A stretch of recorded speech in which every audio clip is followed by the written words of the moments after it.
एक चोर 15 साल का है। वह अमीर लोगों का नौकर बन जाता है और उनसे चोरी करता है। आज वह अनिल से मिला, एक 25 साल का लड़का जो कुश्ती देख रहा है। अनिल सरल, दयालु और सहज स्वभाव का है। आप खुद थोड़े बहुत पहलवान जैसे लगते हैं।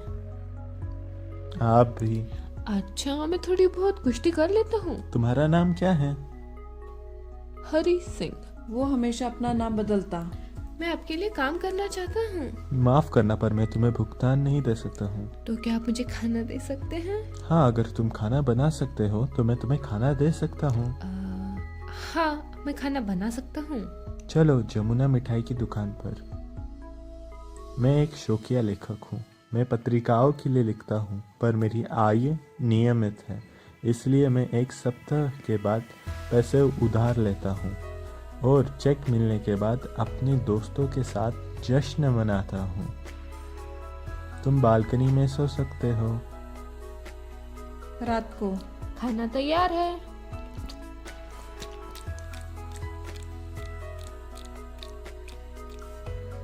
क्या मुझे इसे एक कुत्ते को डालना पड़ेगा? तुमने तो कहा था तुम्हें खाना बनाना आता है, पर मैं ये खाना नहीं खा सकता हूँ। मुझे खाना बनाना नहीं आता। बुरा मत मानो। मैं तुम्हें खाना बनाना सिखाऊंगा। मैं तुम्हें तुम्हारा नाम भी लिखना सिखाऊंगा। मैं तुम्हें पूरे वाक्य भी लिखना सिखाऊंगा। ये अगर एक बार मैंने लिखना शुरू कर दिया तो जो मैं हासिल कर सकता हूँ उसकी कोई सीमा नहीं होगी। हरि सिंह रोज सुबह चाय बनाता था और फिर वह बाजार जाता था दिन की आपूर्ति खरीदने के लिए। वह रोजाना 1 रुपए का लाभ कमाता था।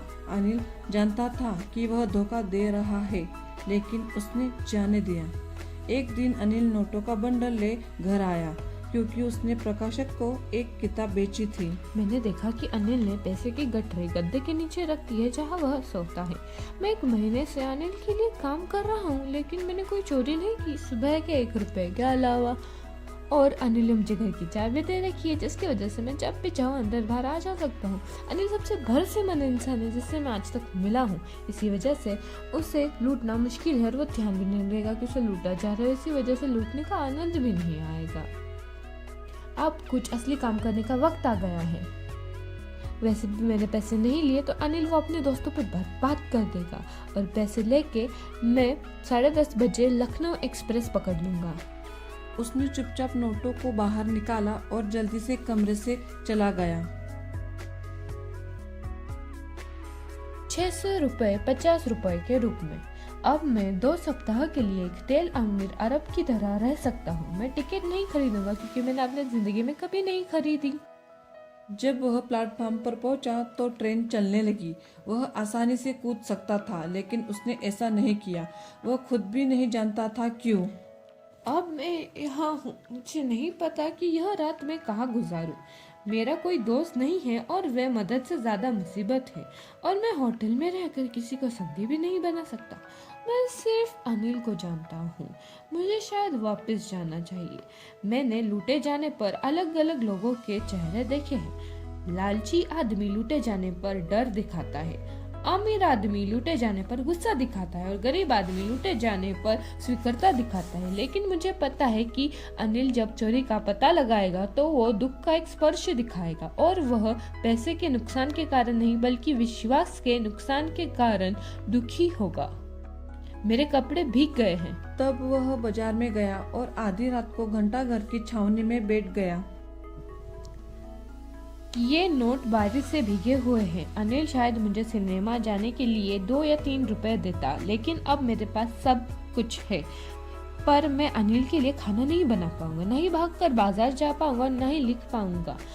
मैं चोरी के उत्साह से वाक्यों के बारे में तो भूल ही गया। मुझे पता है यह वाक्य मुझे एक दिन कुछ रुपए से ज्यादा ला दे सकते हैं। मुझे अनिल के पास वापस जाना होगा सीखने के लिए। वह बहुत नर्वस महसूस करते हुए अनिल के पास गया, क्योंकि कुछ चोरी करना आसान है, उसे वापस करना उतना ही मुश्किल। उसने चुपचाप दरवाजा खोला।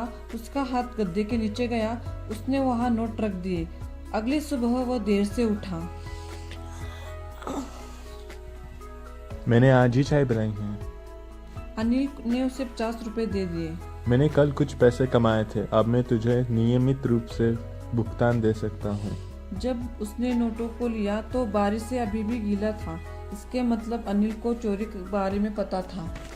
अनिल को चोरी के बारे में पता था, लेकिन उसने होठों पर नहीं आने दिया, ना ही उसके आंखों में कुछ दिखाया। उसका यह दयालु और सरल चरित्र जिसने चोर को भविष्य में लूटने से रोक दिया।